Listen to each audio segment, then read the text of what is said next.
welcome to this installment of Frank and Mary here on Nantucket. If you have not seen this show before, my name is Art Bergeron. My day job is as an elder law attorney at Myrick O'Connell. But this is not about my day job. It's about my friends Frank and Mary. If you've seen the presentations that NCTV is kind enough to rebroadcast, or any of the things I've done at the Salt Marsh, you know that Frank and Mary's goal in life is to live in their house until they die and be buried in the backyard. And in Nantucket, that means on Nantucket, that means on Nantucket. That doesn't mean on Martha's Vineyard. It definitely doesn't mean on the mainland. So if that's what you're interested in, then this is the show designed to help you know the people you need to know and the programs you need to know about in order to do exactly that. Stay on Nantucket for the rest of your life.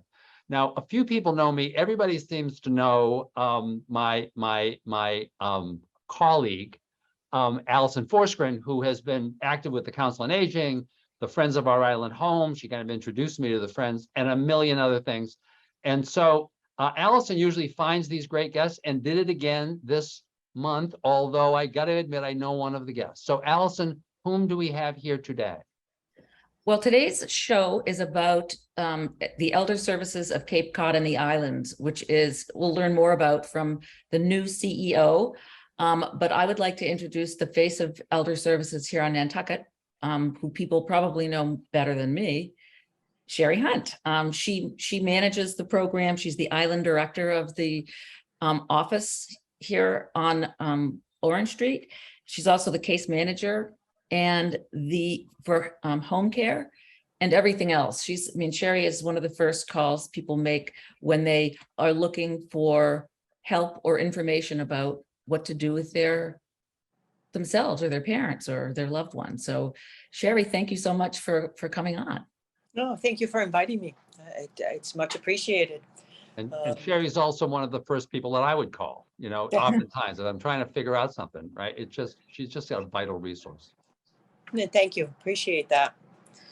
I've been lucky enough to be employed by Elder Services for 23 years next month. And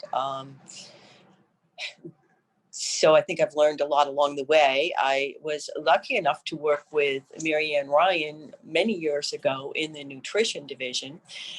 She is now our new CEO, joining Elder Services as a CEO in January of this year.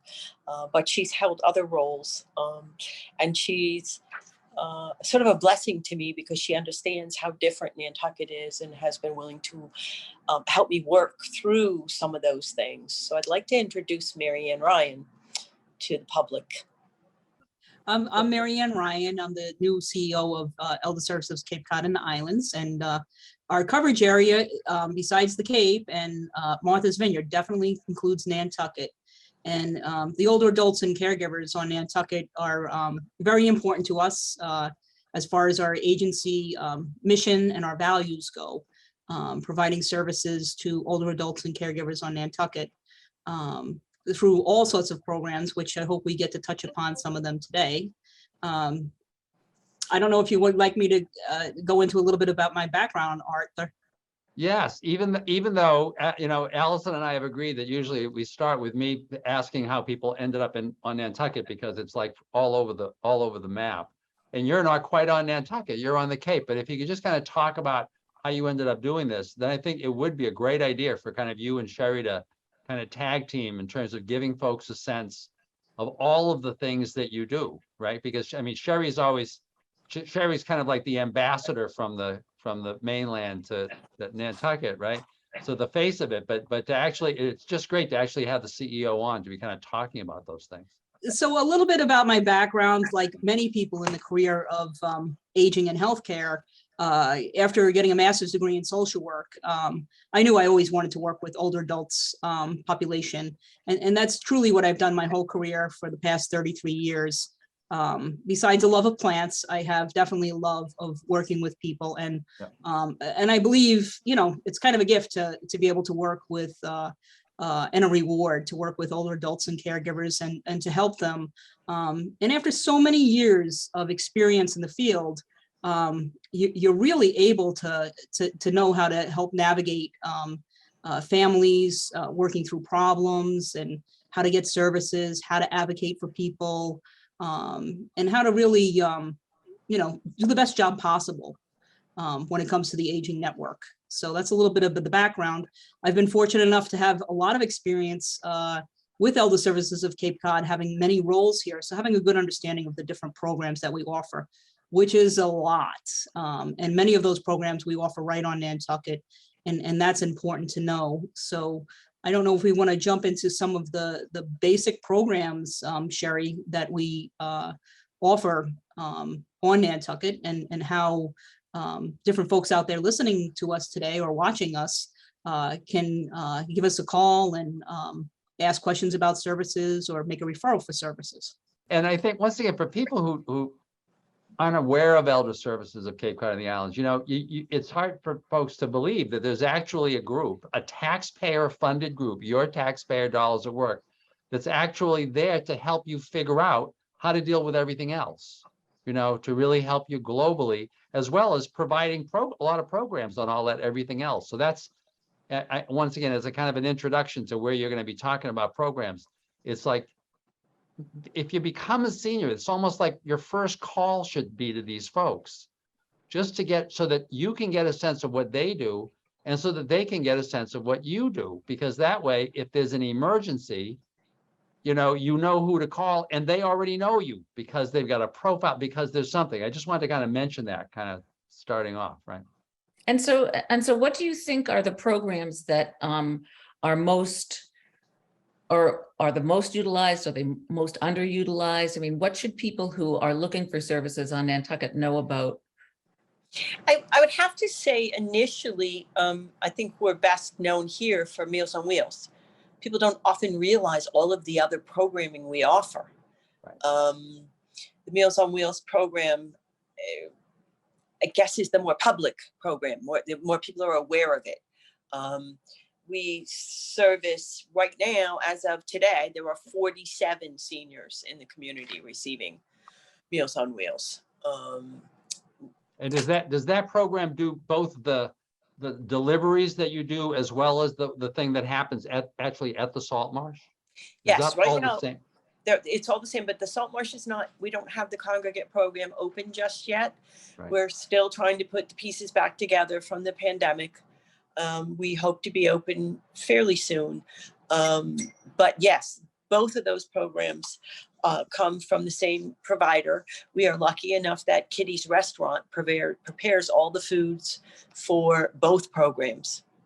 There's a menu that's done by the dietitian, so that it meets everybody's needs as far as sodium and calories and fat content, all the sort of things that a senior would have to look at for their diet. It provides a main meal every day. We don't deliver on weekends and holidays, but we do offer frozen meals to substitute for the regular meals. There is criteria. Oftentimes people think that, anybody can get meals, just call up and get meals, but that's really not the case.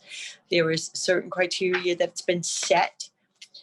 Maryanne may correct me, but it's usually state and federal guidelines, I believe, that we follow. So you have to have certain unmet needs, like you can't drive to go to the grocery store to purchase food. You can't stand long enough to prepare a meal. You have certain health conditions that might prevent you from being able to shop, prepare. And so it isn't just an income guideline, it's guidelines outside. There's no income guidelines for Meals on Wheels, Alison. None. Great. It's only meeting the criteria for the need, to establish a need about why we need to deliver this food to you at home. Why are you unable to prepare a meal or get out? Or do you not have a support system? No family, no one that can go to the store and prepare your food and cook it for you and those kinds of things. So what happens is a referral will come in, and it goes into a large database. And then Mark Boudet, who is our nutrition coordinator, actually makes an appointment and goes out into the home and sees the person, and they review all of the things that are needed to establish that this is a correct referral, that this person is in need of this meal. And it takes us about 48 hours to get started. And then you are set up to receive whatever the plan you've determined with Mark would be. And Sheri, the people who deliver the food, are they employees of yours or are they volunteers? All volunteer based. Yeah. We And currently have, I think, 50 Wow. volunteers. Some are summer, some are winter, some are standby. Like, Alison, if you were doing it, we might call you and say, Alison, somebody canceled, can you come in today? They don't, but the majority of them all drive the same day, every week, same route. And then we look for fill-ins or somebody's leaving. So last count, we had about 50 volunteers. We're right now trying to find volunteers to get the congregate program back open. That's been one of our stumbling blocks. We lost everyone during pandemic. So I've been lucky enough to get 3 applicants so far. We may well be able to get back open sooner than later. And so if people are available to volunteer for the congregate meals at the senior center, how would they sign up? At this point, I would say the call here, which is 508-228-4647. And then just let us know you're interested in volunteering, and then we'll get you out a volunteer application packet. They process pretty quickly, and then we would get you set up for what day of the week you're able to help us. Mark would then train the person as to what the responsibilities of a volunteer at lunch would be. And so what are some of the other programs that that people should know about? I think the next bigger program is the home care program, which is then where you meet financial as well as need criteria. There are varying levels of the programming. And again, you have to meet the criteria in order to proceed. You do pay what's like a sliding scale copay based on your financial situation, which is why we have to look at the financial situation. Some people may pay $0. Some people will pay up to $141 a month under the home care program. We do offer what we call over income, and then you pay a percentage based on your income of the cost, anywhere from 50% to 100%. Those programs allow for us to give you nurses, certified nursing assistants to help you with bathing, dressing, grooming, homemakers that do laundry, change beds, grocery shopping, meal prep. This is not one of the mass health programs where in order to qualify, you have to have like no assets. That's correct. As Sheri says, there are income criteria, right? That's correct. But most people that I deal with, they've got assets. Of course, if anybody's got a house in Nantucket, that means you're a millionaire, right? But that doesn't count. It's not going to exclude you from any of this stuff. No. Most folks have got incomes that are going to put you eligible for this program. That's correct. We don't look at assets. We only look at gross annual income. So Social Security, pension, interest, dividend, an IRA payment, those would be the things we would look at. Mass Health is a whole entire different program that if you are on a current Mass Health client and or may be eligible to become a Mass Health client, there are other programs that we can help with that provide up to 24 hours a day care if it meets criteria. Wow.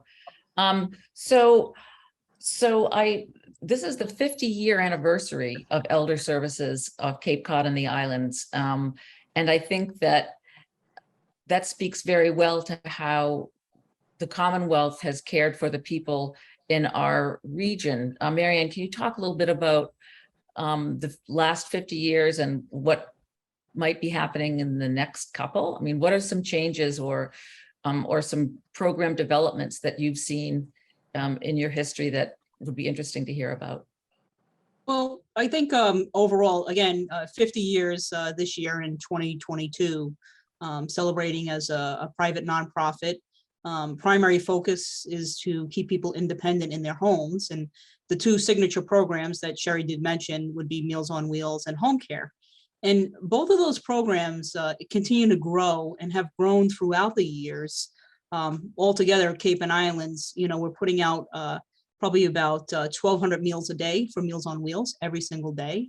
And it does take close to 1,000 volunteers to do that. Sheri explained a little bit about Nantucket is certainly a piece of that.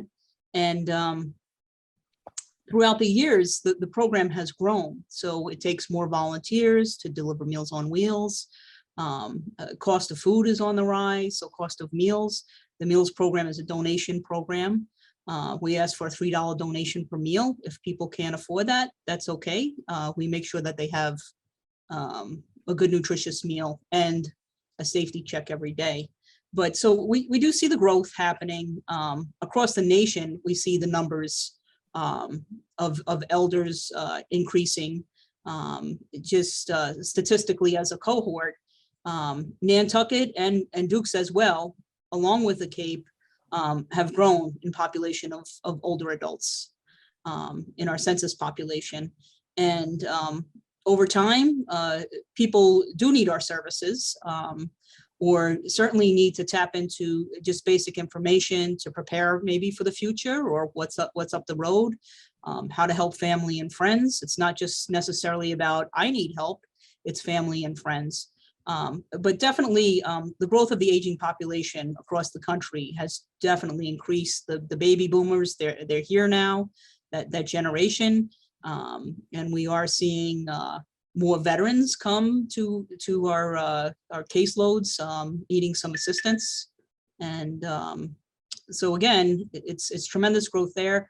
We are working on a lot of creative programs at our agency, more individualized caregiver programs. We're realizing that, it's like 1 out of every 6 people is becoming a caregiver. If you're an adult, you're not caregiving for a child, you're caregiving maybe for a parent or an aunt or an uncle. And we're realizing that, a lot of support needs to be given to our caregivers. So that's definitely an increase. When you're a caregiver, sometimes that interferes with your ability to work, or you're trying to balance life work situations. So we want to see how we can help caregivers with that. So there's a lot of strategies and services that we've increased on. Certainly with the pandemic, we've learned to do a lot of things online. We have online caregiver support groups. We have in-person support groups. We do fund different community projects, nonprofits or senior centers to do different various support groups. On Nantucket, we do have a caregiver support group through palliative care and hospice services there. But yeah, there's been a definite growth, and that growth will continue probably for another 20 years. And I imagine we will see the growth continue right there on Nantucket. So I think we're here to stay for the long run. And we continually look for more volunteers, more support in order to provide the good quality services that we do. Can you see how these programs may be changing, or what new programs might be helpful to folks? Just curious. I think that we're definitely seeing use of technology more, just reading recent articles and whatnot. A lot more medical online technology to be used in people's homes, so they can better have access to their primary physicians, nurse practitioners, physician assistants. So really, one of the jobs that we have is helping older adults with technology, running technology computer training programs. We do that here on the Cape. We'd love to do something like that on Nantucket. How to embrace technology for things like that, so you have better access to medical care. And I know can be a barrier in itself, being on an island. How do you access care? So anything we can do to help with that, technology wise, but also we look for just creative, smart approaches on how we can provide services. So if a group of seniors, let's say, live in a housing complex such as Landmark House there, we would try to contract with one vendor to provide services, so it's done efficiently, and that we're able to fill all the needs of the different people that live in that apartment complex. So just different ways of strategizing on how we can work effectively and smarter. There's definitely, nationwide, a huge shortage on home health aides and home care workers, and this really, really impacts our agency. Nantucket's been doing pretty good so far. Amazingly, I find that amazing, being an island, but I think that goes back to really respecting and honoring home care workers and home health aides, paying them good wages. I need to say that, that's really important, and valuing it's the important work that they do, providing personal care to yourself or your mom or your dad. That needs to be valued, and good pay with that. And that's really important for us at our agency, that we contract and work with people who are going to give the utmost respect and dignity and reward, financial reward in the form of salary to the home health aides. That's really important to us. And so I've been on the board of Elder Services of Cape Cod and the islands for a while, and I'm generally flabbergasted to hear, well, not flabbergasted, but what services are provided and how well Nantucket actually does when it comes to covering our population. I mean, I think in my last conversation with Sheri about this, we had no one waiting for home care services here, which is unlike most of the other places, on the Cape. So I think that the Elder Services in general is doing a great job. And I just have to thank Sheri for the relationships that she's built with people to enable us to be where we are when it comes to being able to care for the seniors in homes. But another program that I think people don't know about is the Protective Services Program. You were talking, Maryanne, about how it's not just you or your family, but it's the people in your neighborhood that you care about. And people need to know that there's a place to call if they are concerned. Talk a little bit about the Protective Services Program part. Yeah, so Protective Services here, and we as well cover Nantucket and Martha's Vineyard as well, is basically a program where you may identify as somebody being at risk, and if we will, an elder at risk who is maybe self-neglecting, not caring for themselves, or maybe has lost some capacity, maybe cognitively, to take care of things. So you notice that a neighbor is, not keeping up, not dressing well, maybe they're not eating as well. Those are all flags and signs of possible self-neglect. So that's where a referral can be made to say there's something that we're concerned about. Our neighbor here, we're concerned about our mother-in-law, father-in-law, whoever it is, to say, is this a reportable situation where somebody clearly isn't taking care of themselves? Maybe little by little, they have cognitively declined because of some dementia that's increasing, and they're not caring for themselves. That's one form of, if you will, that comes under the elder abuse statute of self-neglect. But we also look and investigate and screen in cases where we have people that might be financially exploited by someone in their life, being taken advantage of, people who may be physically abused, emotionally abused, or neglected by caregivers. So those are all reportable situations under the law. And it doesn't have to be a mandated reporter. Mandated reporters are nurses, doctors, social workers, firemen, police.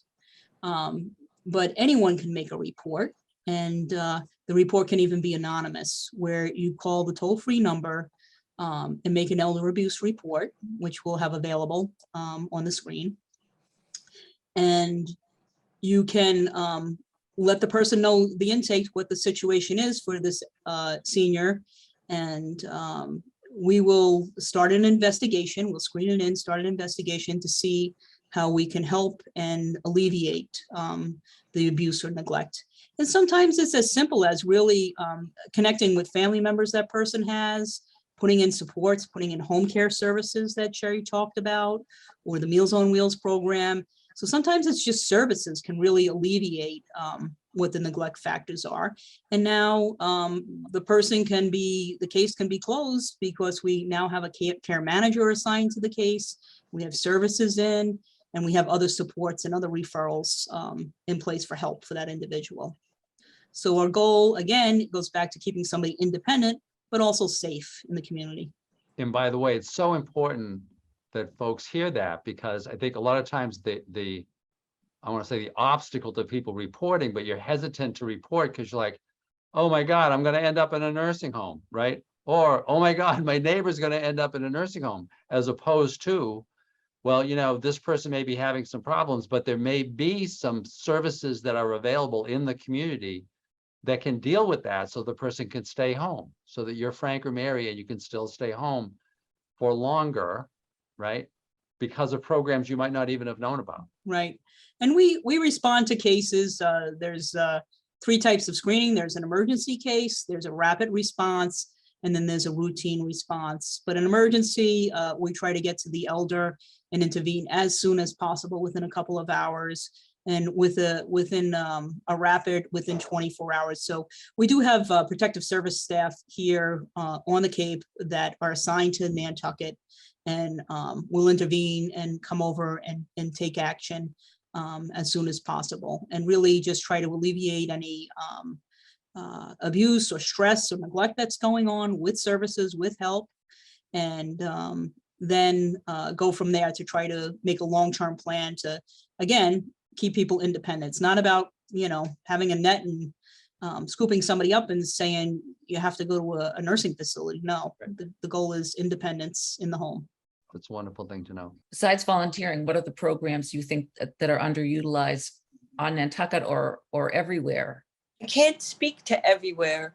I know that we offer a money management program, which is volunteer-based, and they come into the home and help the elder manage their checkbook, pay their bills, because often that is one of the things you might see in a declining senior, that they can't remember to pay the bill, they think they paid the bill, they can't write the check, those sorts of things. And right now we have no volunteers in Nantucket for that program. So it's rather difficult to make a referral to the program. Right. There are also guidelines and financial criteria to be met there as well. This is a good place to solicit, because a lot of seniors watch the show, and you got a lot of really smart retired seniors. So what would be the criteria that you would want for a volunteer who is saying that they'd be willing to do that kind of work? By the way, you'd never want me to do that kind of work. I have yet to balance my checkbook ever. It's just someone who's willing. And there's a training, you know, for the volunteer. So they would be trained on how to manage certain things about working with an elder, with, you know, working with money in an elder can be difficult. You have to gain the trust of the elder you're working with. So, you know, having a volunteer who would be assigned to this one senior. They might meet every week. They might meet, you know, every other week, once a month, depends on the senior's actual needs to get organized and set up. So I would say that I'm not looking for anything other than somebody who's got the heart and soul to do this. So could I ask, if folks wanted to sign up for this or any program or to talk to you, where do they call? 508-228-4647.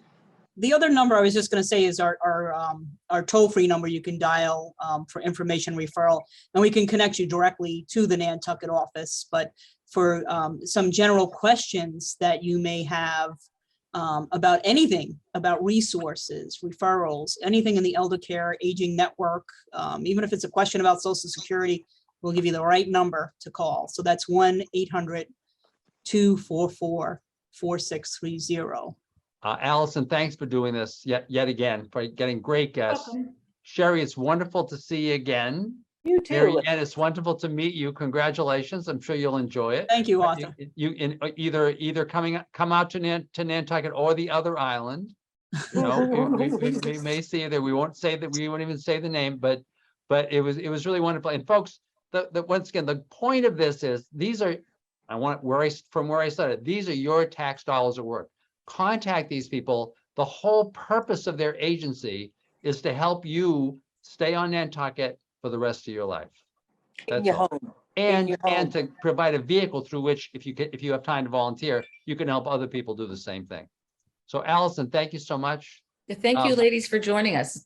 And if there's anything that you would like to share as far as, any needs going forward or new programming, please, let us know, and we'd love to have you on again. Okay, Yes. thank you. Thank you both.